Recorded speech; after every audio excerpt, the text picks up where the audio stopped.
Aku mau tanya nih Pak Ustadz, dengan krisis corona ini, kita sadar bahwa hidup itu sangat singkat.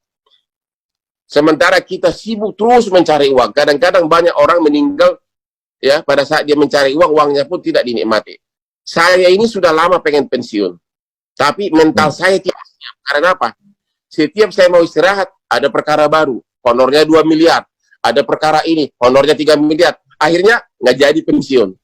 Pertanyaan saya kepada Pak Ustadz, apa yang harus saya yakini agar orang itu rela meninggalkan duniawi dan benar-benar bahagia hidup menikmati dirinya?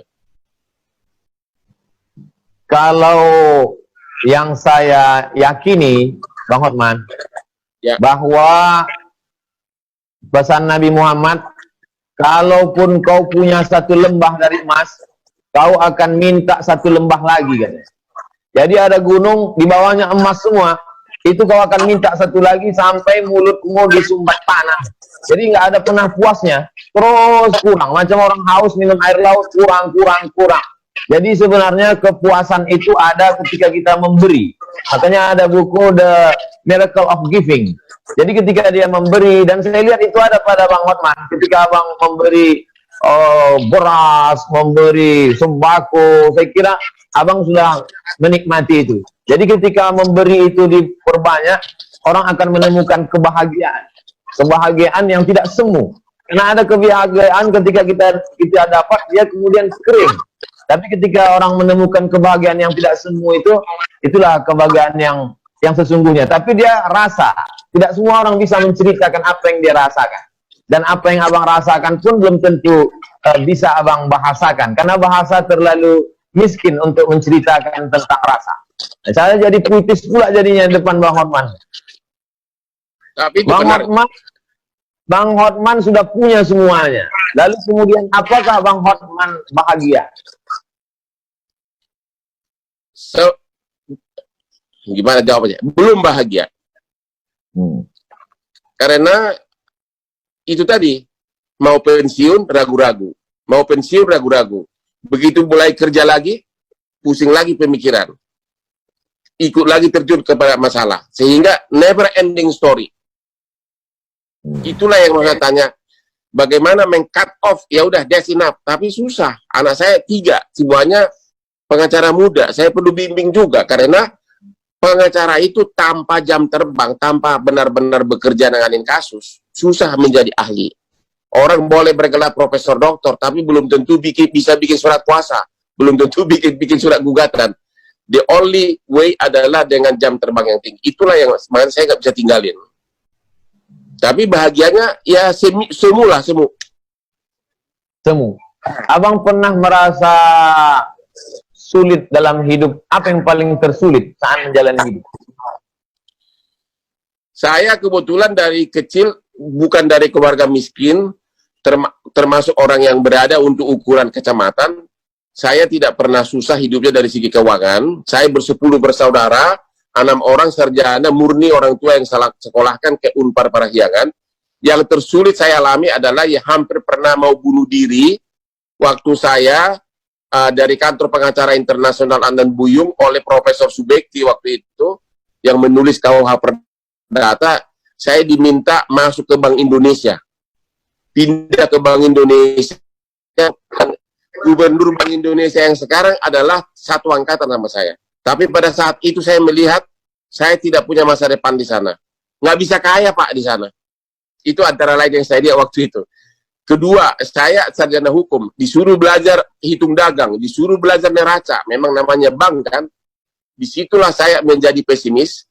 Karena terus-terusan stres hari demi hari, akhirnya hampir waktu itu minum baygon. Tapi saat saya mau minum baygon, tiba-tiba saya mendengar tukang beca di depan rumah yang sedang bermain gaplek bisa ketawa-ketawa. Di situ saya sadar, tukang beca bisa ketawa-ketawa, sedangkan saya pegawai Bank Indonesia sarjana hukum tidak mau bunuh diri. Sejak itulah tekad bahwa I have to do it. Saya harus pilih pekerjaan yang saya suka, and I will do it the maximum way, dan berhasil.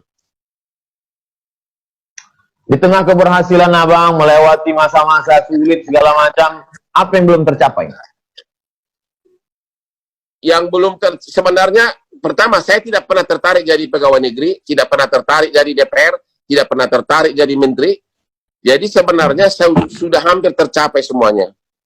Sekarang yang belum tercapai adalah bagaimana 3 anak saya jadi pengacara benar-benar berkualitas. Yang kedua, agar saya bisa pindah ke Bali dengan tenang. Bisa tiap jalan pagi, melihat berbagai pemandangan, wanita cantik sambil olahraga. Ya, kayak begitulah, mau hidup tenang di Bali. Hanya itu tujuan saya terakhir. Tidak mau jadi pejabat dan tidak tertarik. Mau menikmati hidup? Benar, menikmati akhir hidup. Hidup tidak bisa ditambah, Bang Hotman, tapi kita bisa membuat hidup lebih berkualitas. Ya. Keyakinan saya mengatakan hidup sudah ditetapkan Tuhan, sehingga ketika dia datang kita tidak perlu takut dan kecewa, karena kematian itu pasti datang. Ketakutan tidak memperlambat kematian, keberanian tidak mempercepat kematian. Tapi kita bisa membuat sisa hidup ini berkualitas. Mudah-mudahan sisa hidup Bang Hotman dan kita semua berkualitas, baik, bermanfaat buat orang banyak.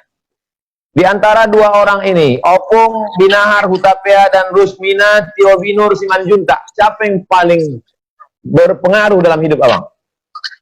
Wah, data saya dapat benar ya, sampai nama bapak saya tahu ya. Oke. Yang paling berpengaruh adalah dua-duanya IQ tinggi, saya tahu itu. Tapi yang paling berpengaruh dalam hidup saya adalah ibu saya. Ibu saya itu, waktu saya kecil, kami 10 orang bersaudara, dia bisa beli ikan mujahir 1 ember tiap minggu ke pasar. Ikan mujahir itu disup tiap hari dan dikasih ke anaknya, dan selalu dengan pesan, agar kau pintar di sekolah. Dia percaya, walaupun dia orang kampung, dia percaya bahwa makanan turut membantu IQ.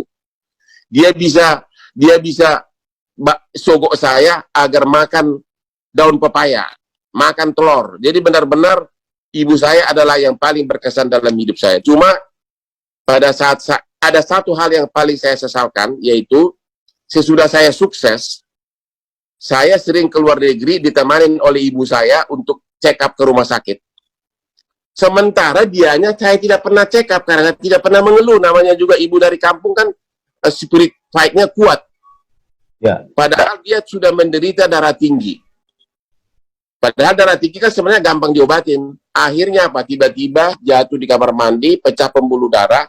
Itulah penyesalan yang saya tidak bisa maafkan diriku. Dia bisa berjam-jam temanin saya di rumah sakit di Mount Elizabeth di Australia untuk check up diriku di rumah sakit. Sementara dianya tidak pernah saya check up. Itu aja penyesalannya, Pak Ustadz.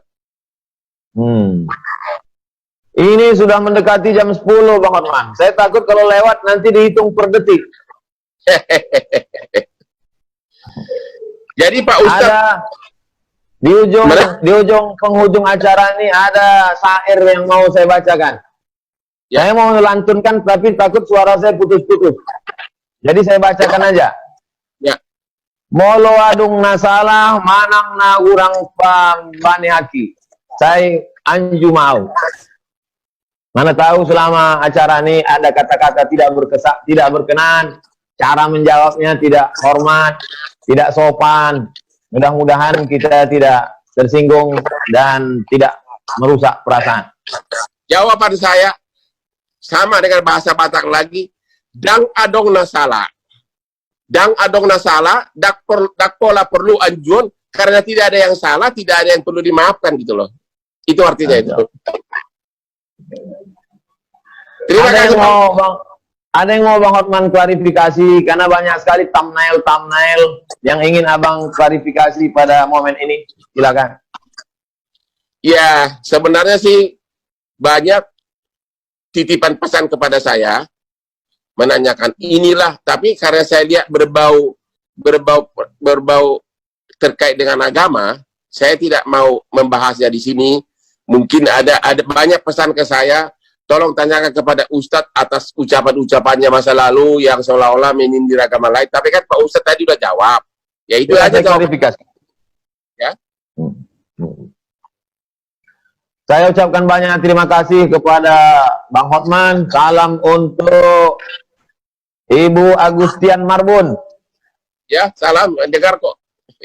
Sukses selalu. Mudah-mudahan kita bisa ketemu di lain kesempatan. Kalau datang ke Pekanbaru, jangan lupa kontak-kontak. Ketemu insya Allah. Terima kasih Pak Ustadz, Sobat. Terima kasih, sampai ketemu. Ya, nanti saya datang ke Pekanbaru, akan saya cari langsung Pak Sobat. Ya. Amin. Oke, saya Terima kasih banyak. Terima kasih. Salam. Selamat malam, Bang Oman.